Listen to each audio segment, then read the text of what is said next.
Welcome to the Lift Oneself podcast, where we break mental health stigmas through conversations. I'm your host, Nat, and we dive into topics about trauma and how it impacts the nervous system. Yet we don't just leave you there. We share insights and tools of self-care, meditation, and growth that help you be curious about your own biology. Your presence matters. Please like and subscribe to our podcast. Help our community grow. Let's get into this. Oh, and please remember to be kind to yourself. Welcome to the Lift Oneself podcast. I'm your host, Nat, and I have a wonderful guest that is a delight. And I am so thankful that he is gracing our audience and our listeners, and I get to engage with him. Jason, can you let the listeners know a little bit about you and, what we're going to speak about today? Absolutely. Thank you, first of all, for having me on the show. I'm Jason Zook. I'm the social psychic. Nat, it's such a pleasure talking to you today and your audience. I have been an intuitive psychic medium probably my whole life. My grandfather passed away in 2004. When he did, orbs of light came to me in a hotel room. And the rest of my opportunity to be an open psychic over time is what happened. It took 10 years to become more open about it. I had to overcome my own things in my own mind about what a psychic is and what a lawyer is and how does that all fit. And what I realized is things fit nicely when you just allow things to flow. If you try to force things into the respective positions, you're going to have resistance within yourself and from without in society and beyond. And I think if you allow things to flow and you do things in a certain way, your truths will come through and authenticity, and you can be, I have had, as I was telling you earlier, my schedule varies between my three roles of a podcaster, psychic, and a lawyer. And I feel like this is my time. Just like we all have our time that we feel the comfort of things. I would just tell anyone in the audience, if you ever feel like it's not your time, it's going to come. You'll have everything that flows together really nicely. And as a psychic, I've enjoyed that, after struggling internally at first. I'm at peace with myself and my own authentic aspects of things to be who I am, a psychic, a lawyer, and a podcaster. I also like the idea of doing production work down the road, but the lawyer work is what is very pressing right now, and my day job, as I'll call it. And then I do the other things around it, Well, before we get into the conversation, would you join me in a mindful moment so that we can ground ourselves and connect in our hearts? Absolutely. And for the listeners, as you always hear my spiel, safety first if you're driving, or if you are needing your visual, please don't close your eyes. Yet the other prompts you can follow. So Jason, I'll ask you to get comfortable in your seating, and you're going to gently close your eyes. And you're going to begin breathing in and out through your nose, bringing your awareness to watching your breath go in and out. You're not going to try and control your breath. You're just going to be aware of its rhythm, allowing it to guide you into your body. There may be sensations or feelings coming up. It's okay, let them come up. You're safe to feel. You're safe to let go. Surrender the need to control.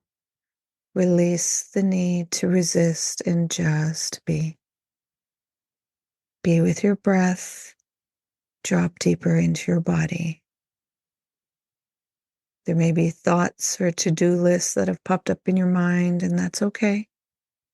Gently bring your awareness back to your breath, creating space between the awareness and the thoughts, and dropping deeper into your body.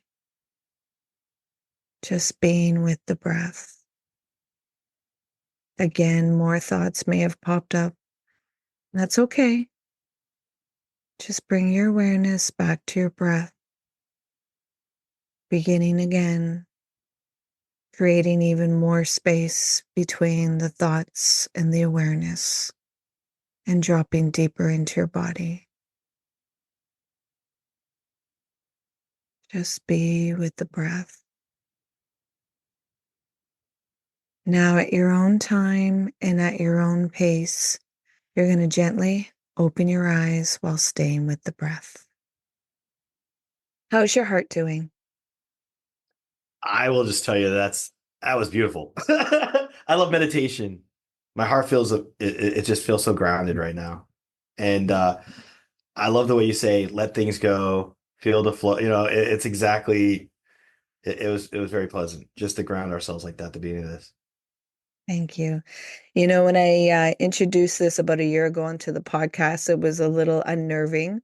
Yet it was like, instead of telling people to meditate and what the benefits, bring it into the podcast so people can take this 2 minutes and see like how profound it is to take those moments for yourself. And like you said, it's like sitting in the confidence of just being you and letting people join if they want to join, and if they don't, it's okay. Yet you understand, the flow of life. You mentioned psychic lawyer podcasts. So I know some people are like, what do you, that's like all totally opposite, analytical, open flowing connection. Yet if you really look, it almost sounds like mind, body, and soul. So can you explain a little bit how you got into, your gift of being intuitive and psychic, and what that means for you and how you've defined it for yourself? It runs in my family is the easiest way to say it. It's genetic in part, but because my grandmother was very, very psychic in her lifetime, my mom, other relatives of mine, I just happened to, I think, have the blessing that I understood that being intuitive isn't something that we necessarily sign up for. It's just a part of us. Some people have awesome vision. Some people can play music well. Some are performing athletes. I have to be intuitive and I can pick up energy. And my whole life, I never really thought much about it till my 20s when I started having premonitions and idiosyncratic synchronicities, I'll call it. Like, getting in someone's car and we go for a ride, and next thing you know, I'm grabbing the steering wheel, trying to keep us from hitting a truck that's coming off the angle we didn't see beforehand, or just in life itself, the journey I've been. We all have these journeys, and it's whether or not we accept the task at hand, right? To be an intuitive psychic. For me, it was the battle of if everything fits so well in a role in society, like being an attorney, why would you make your life that much more challenging to let people know you're psychic? And I flip that around and I say, live at your full reach, live at your full potential, rather than worry or fear that someone's going to misjudge you or look at you critically for something they think doesn't fit. Doesn't mean that you have to not allow it to fit. And in my own life, I've done all three to the best of my ability. I'm ranked number one as a psychic here in Tampa without even trying. And then as a lawyer, I've been doing it for 15 years, licensed in 5 states. And then even as a podcaster, my show. So it's like when you get to do three different things that are, like you said, all it seems like it's all over the spectrum. But then I realized as of soon as this year is all three things that I've been doing, I do it above average. I do it in a way where my passion comes through and I enjoy it a lot. So I have to ground myself. That grounding exercise we did a few minutes ago is what I do for myself when I get excited. I'll go for walks. Things that I can do to live in the present moment are important. So even though if you have some intuitive abilities, the point I'm trying to say is it's part of who we are. And for me to explain that I have these different roles, it's like someone saying, I'm a mom, I'm a doctor, and I run a company. Like people have different roles they do. Mine just happen to be somewhat with the intuitive side mixed into the legal and creative. When did you start discovering the intuitive part in you?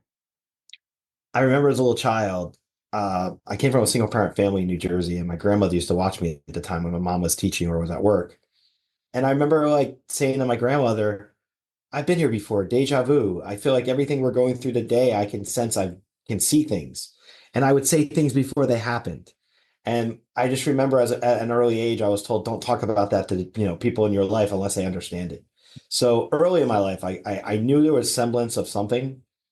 Uh, Prophetic dreams, like when you pick up dreams before they happen of things, like but some, I've had those happen over the years. And then it just became more prevalent around the death of my grandfather. When he died, I always had a premonition that the day he died, I'd be by myself with no one to console me. Well, the day he actually passed, I was in Wisconsin doing a deposition on a work trip, and I had no one around me to console me. But what was left out of that premonition was my grandfather consoled me. The orbs of light that came in the room told me everything's going to be fine, son. Don't worry about me. I love you. I'm always going to be with you. I leaned into it. And from then on, I had my first mediumship experience that night with one of my best friend's grandmothers who had been passed away a few months earlier. And yeah, I slept with the lights on for 10 years out of initially not knowing how this all fits together. But then once I got through that process, being spiritual is like breathing. And I think air has, our breath has a lot to do with our spirituality. Like when you meditate or when you pray or whatever it is. And so it's just second nature to me at this point. But I've Yeah. known my whole life. Now, you mentioned mediumship. So, being able to communicate with your grandfather and that you held space for your friend and their grandmother. For some of the listeners, they may be, what are you talking about? Others will be like, oh, tell me more, because I know what this other side of love is. Can you explain what that is and how well, it's your grandfather that brought you further into your gift, yet how Yeah. have you evolved in it? Absolutely. For anyone skeptical listening to this, I'll just say close your eyes like you did a few minutes ago. And if you can breathe, you can pick up on the other side. Our breath and our love are what connect us. Like the breath is the vehicle, love is the umbilical cord. And so for anyone who's skeptical that they can't communicate with their deceased loved ones through dreams, I'll say it's like this. It's like synchronicity is a very strong natural force that a lot of us don't even know about. It's like the invisible, subtle Wi-Fi signal that we have to put the pieces together and understand it. But for me, it goes like this. Um, let's say in a morning, I'll give you an example. A couple years ago during the pandemic, I remember I was really stressed out about finances, like a lot of us were. And my grandfather came to me in a dream and he said, son, tomorrow, when you get up, and I'm working from my house, when you get up, I want you to zoom out and pay attention to things that are on your plate. I was like, all right. So I woke up, I'm looking around like something's going to happen. Nothing, of course. And throughout my day, I had 2 new signups for my law firm, 2 new guests for my show, and 2 requests for psychic readings. And the last one came in at 2:22 p.m. And so I was like, okay, that's rather interesting. And then I zoomed out and I realized no matter how worried or stressed we can be about our present situations, you have to see everything. You've got to take the ability to pretend like you're on your iPhone to put the setting out where you zoom out the furthest. And when you zoom out, you're going to realize that half of our fear, half of our anxiety, whatever it is, it's within ourselves. It's not a real thing out there. And so for me personally, my grandfather has been a sign of reassurance. I get pennies from heaven in random places and spots when I'm trying to make decisions in life. And my grandfather will come to me in a dream. Later on, I'll get a penny. And then later on, I'll get something like an angel number, 1111, 111, 222. And it's the culmination of all those things taken together. How, when you think about something, your deceased loved one comes to you in a dream, then they send you a penny, then you'll see an angel number. Those are all confirming things. But if we look at them in a vacuum, we'll say, oh, weird numbers. Oh, a penny could happen from anybody.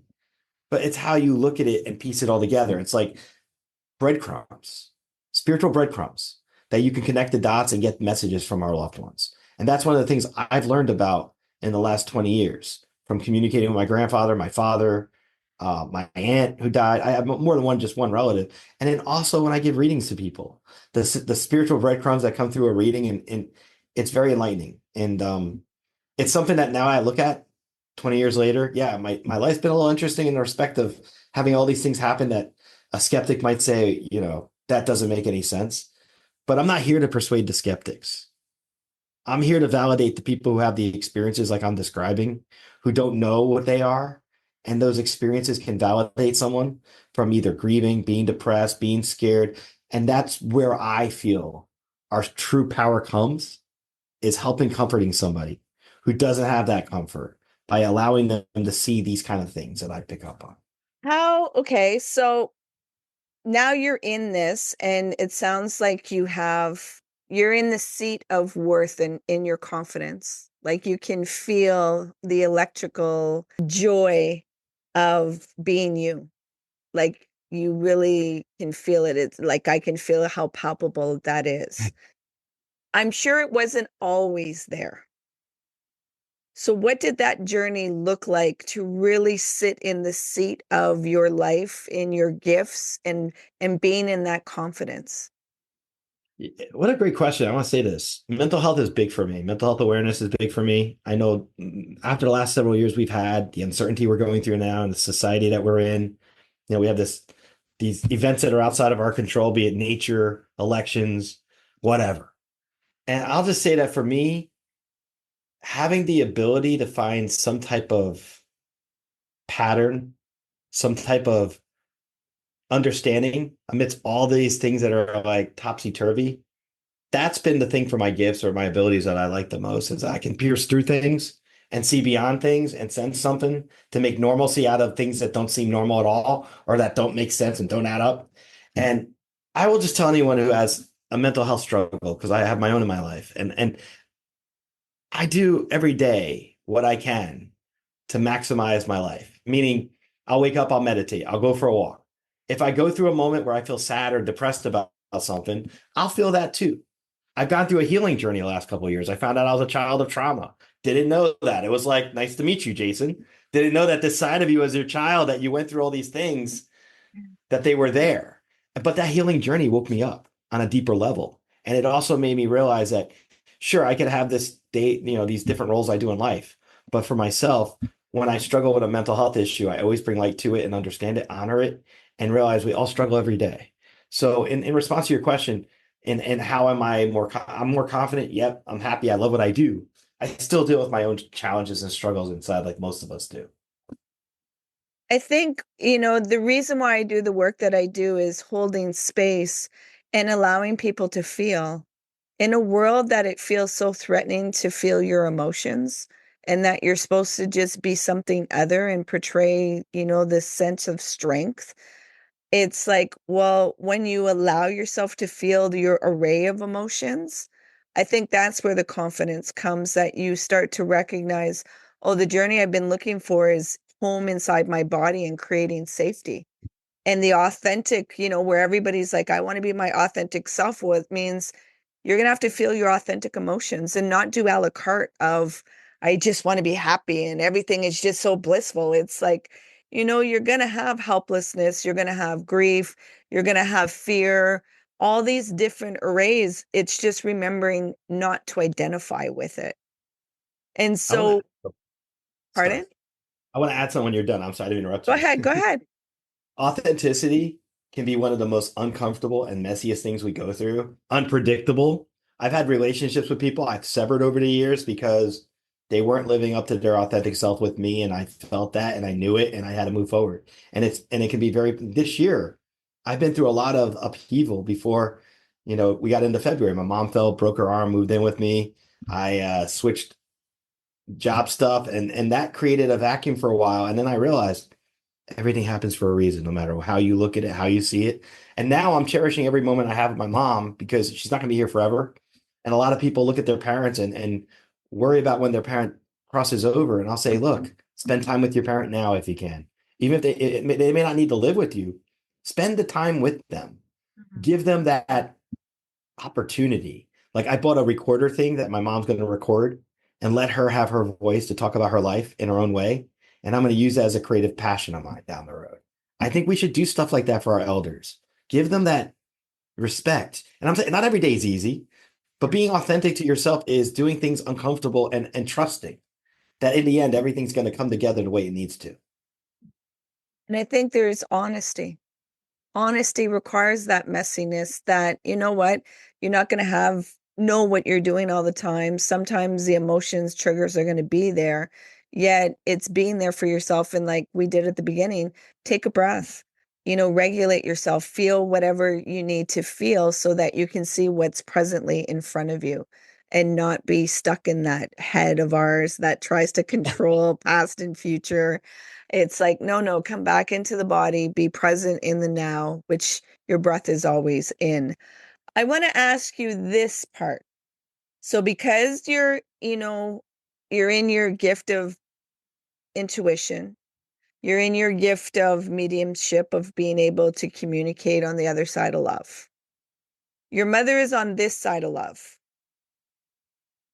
How do you think you will be in the experience when if you might be you before, yet if you're Oh yeah. still on this side, what do you think that will look like for you going through that experience of that transition, knowing You what you just know? Yeah, and interestingly enough, and this is me being a human, full disclosure, for full authenticity. That's gonna be one of the toughest days of my life. And I'm gonna tell you why. My mom's my best friend, And coming from a single parent family, I was a sick child with pneumonia 9 times, almost put in one of those bubbles. Way back when, as an infant, my mom went through all those sacrifices with me as a sick baby, and our journey together all these years. As most single parents know, they struggle financially, and then they struggle through everything else until everything gets stable, and then hopefully at that point you can reciprocate and give back. But nonetheless, it's going to be one of the toughest parts of my. I haven't. I'll tell you this, as a psychic, my mom's also intuitive. My grandfather's come to me since she's moved in, and he'll come to me in a dream. And then I wake up and I'll go talk to her because she's on the couch in the living room when I get up in the morning. She'll be like, "Oh, I had the most amazing dream with grandpa." I was like, "Oh, wait, me too." And my grandfather told me, and my mom believes the same thing. We both believe, God willing, knock on wood, that she'll minimally live another 3 years, that she's 78 in December, that she'll live to her early 80s like my grandfather did. And he's come back several times to kind of let us know that. So she and I are both under the preparation that in 3 years or so, God willing, that's the time we have together. I got time to prepare. She's got time to prepare. But I also know the way my grandfather is with me, she's never leaving me. She's always gonna lecture, she's always gonna pop in at the right moments and give me the advice and that feedback I need, even on the other side. I get it now from my grandfather, my dad, and others. And I know she'll be one of those pivotal forces, but it's gonna be a challenge for me. It's like you look at your own life in respect to those you love when they cross over, and you got to realize that there is a letting go part of our physical meat bodies, as I'll call our physical bodies here, are like our costumes here that we wear, that our avatars. But then when we cross over, the beauty of that is love holds us all together. They can zoom in on us and watch us like we're their reality show. And for us, it's like we have to recognize those blessings in order to receive them and cherish and appreciate. So for me, the short answer to your question, it's going to be a really hard time for me when that happens. But I also know I'm going to be getting her all the time. So it's like what you don't get in physical form, you'll get in spiritual form. But you gotta just know that there's an ascension that occurs when we die. We're not dust in the wind. We cross over, we ascend. It's like graduating, and we're on the other side with everyone else, and then we get to be connected with them from here. Thank you for that honesty. Because, it's one thing knowing something. I have a friend that I have been supporting through her pancreatic cancer journey. And 2 weeks ago, we got into a medical crisis in the ER, and DNR conversations were there. And it didn't look good at all. And so when I finally came out of the room, because I'd been with her for like 9 hours straight, and I just saw her body go through something really traumatic. When I came out of the room, I just allowed myself to just weep. And I'm usually the one that people come to weep with, yet I allowed that space. And then they were like, "Hey, come on." And going through the ER and seeing that my tears were creating like uncomfortableness to people in the ER waiting to go into these rooms. And then when I got outside, I just dropped on the pavement and I just screamed from the bottom of my belly. Just let that animalistic part out of that helplessness, that uncontrol. Security surrounded us, and my friend was like, "No, no, it's okay." And then they were like, "Okay, let's walk." And while we were walking down the ramp, I turned to my head and I could see the sunset, and it was so beautiful. And in my weeping, I'm like, "Look how beautiful the sunset is."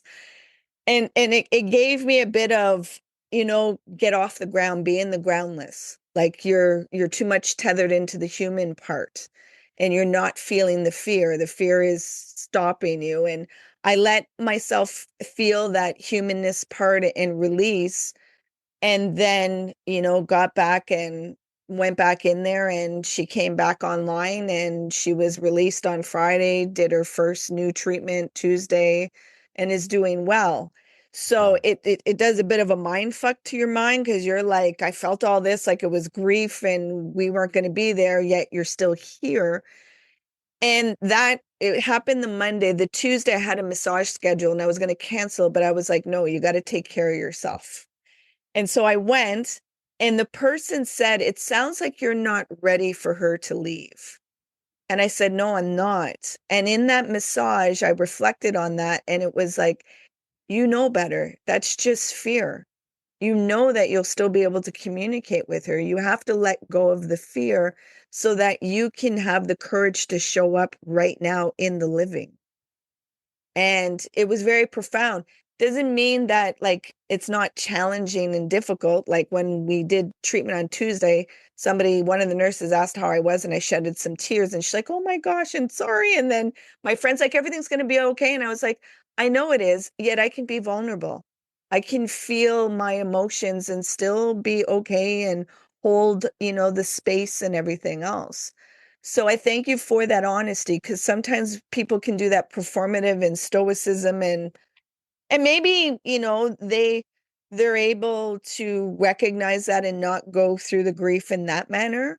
I just appreciate the honesty so other people can relate and not attack themselves that, oh, I had emotions. It's like, yeah, that's what love is. Like that's what We need human. emotions. We need those emotions. And as you just said that, I was thinking back how we all have that inner child inside ourselves, that 8-year old that's terrified when things become not as easy to understand, things don't fit nicely and neatly. When you deal with illness, I had cancer in 2018. It was stage 1 only, thank God, but it jostled my world and changed who I am profoundly. Every day is, a new beginning for us. And with your friend, my heart goes out to you because I know how gut-wrenching, how hard that can be, and how painful. And I can tell you that the best thing you're doing is letting it out. The best thing you're doing is able to communicate it. But then you're able to see that sunset. And that sunset's showing you that it's okay. It's like a pat on the back spiritually. It's okay. You're going to be okay going forward. Just know that. And that's a consistency, right? Because the sun sets regularly each night, whether the clouds are up, a hurricane's out there, or something else. That sun's always going to set and that sun's always going to rise back up. And once you look at that, that's like God's way of reassuring you that even though you feel this unpredictability and this fear and all these other things, when it all comes together, you'll have peace later in the future. You're not going to feel that disruptive, those chaotic feelings. It's gonna settle down. And your friend, I think she's extremely lucky to have you. I will just say this: one of my greatest fears of life, my whole life, was that I'll be alone. And during the pandemic, I was alone a lot. And even now, yeah, my mom lives with me. I love it. But in the future, I'll be alone again. And it's like sometimes you got to deal with your own fears by taking them head on and tackling them and surrounding yourself with people who love you, surrounding yourself. We all have that quest, right? And it's not always easily to put together. You're going to have moments where you want to lay down on the floor, kick your knees up and scream like you're having one of those episodes, but at the same time, that's what makes us part of the human experience too. I feel that I wouldn't want to be a stoic Spartan, the 300, one of those people that has no emotions. Like I think one of my greatest things, at least that I've understood and really appreciate, is the fact that I could tap into my emotions and be real about it, and then let them sit within me, and then utilize that to hopefully learn from and heal from. What I was how I was describing it to people, it was like I have the stoicism, yet I have the vulnerability too. And they're both blended together. It's not picking one or the other. It's not suppressing my emotions and being strong, and it's not being vulnerable and not being able to do anything. It was blending the two together. So thank you. And I keep hearing how lucky she is, yet I'm lucky also to be able Absolutely. to walk that journey and develop the courage, develop the courage to still look in the fragility of life, really understand the unknown and uncertainty, and see death for what it is, that it's there to spark you to live in the moment. And it's electrifying, it's palpable, it's a beautiful gift. So I'm thankful for it. I want to bring you into a reflective question. I want to ask you to bring this awareness right now and to go back to your 18-year-old self. And you have 3 words to tell your 18-year-old self to carry you to the journey right now. What would those words be? Confidence, consistency. I get the word careful, meaning like be careful how I navigate through life's challenges, but be confident and consistent with myself, like not to fear things. Mhm. And I know they all came out with, C's for whatever reason, but that's what I'm picking up on, to be consistent with myself, not to fear anything, and to be able to look at everything and keep going and not and not reflect on it in a negative way. If I was 18 right now, that's the most important thing I'd say to myself is whenever you get those people that try to be negative towards you, whenever you get somebody who says you can't do this, whenever you get somebody who says you failed or you suck, whatever it is people try to throw at us, learning not to let that criticism be baked into yourself, right? We all have those things where we fear, we have self-fulfilling, self-defeating thoughts, self-sabotaging, all those things. And I think when you're 18 versus when you're, say, I'm 49 right now, 30, 40 years later, 30 years later, it makes you appreciate like what's ahead for you. Because you can see looking back on it, if any of us can look back on our life and see ourselves from that stage to now, I know it would be like, oh my, I would be your coach. To myself, I'd be my own coach. You could do this, you could do this, and allow yourself to enjoy that journey and take risks. Because I was one of those people that didn't want to rock the boat too much when I was younger. I wanted to do everything, fit into all the roles I had to do, be an overachiever, do everything the best way I could, but I didn't want to rock the boat. Now I would rock the boat a little more and not fear that. I would take some risks and I'd be consistent with that. Thank you. Thank you for that. Now, I know many listeners are like, okay, where do I find Jason and what does he have to offer? So could you let the listeners know where they can find you and what you have? Absolutely. I go by the social psychic as a handle on most social media. On Instagram, I'm at the_social_psychic. My website is www.thesocialpsychic.com. My law website, for anyone out there that wants to see my legal stuff, it's www.ciofalolaw.com. That's my legal name, CIOFALO law.com. I do insurance stuff and take on insurance companies on hurricanes and disaster work for homeowners, businesses, and whatnot. And then just basically you can find me. I have a pretty big presence on social media. My show is called The Social Psychic Radio Show. It's in its 6th season right now, and I'm on another show called Psychic Visions with my best friend Megan Kane with Electrocast Media, and that's on its 2nd season right now. And if anyone's interested in joining a paranormal network, we have a network called Paranormal Universe with Electrocast for anyone who's spiritual, has their own podcast, and they want to podcast in a safe place. We have that as well. So it's just various things I have that are available. And I'll be sure to connect that all into the show notes so that people have easy access to you. At any time, listeners, if there was a tingle, if there was an opening, that is your limbic system letting you know Jason has something that would be informative. So connect with him. Just send a message. Just be curious. Allow your curiosity to be unleashed so that you can connect with Jason and that he may possibly be able to show you an opening within yourself that you didn't even know was there. So, Jason, I want to thank you so much for enriching myself and the listeners with your presence, your energy. It's always a delight to be in your presence. That pleasure is mine. I deeply appreciate you having me on, and I thank your audience for listening to our interview and our discussion. Please remember to be kind to yourself. Hey, you made it all the way here? I appreciate you and your time. If you found value in this conversation, please share it out. If there was somebody that popped into your mind, take action and share it out with them.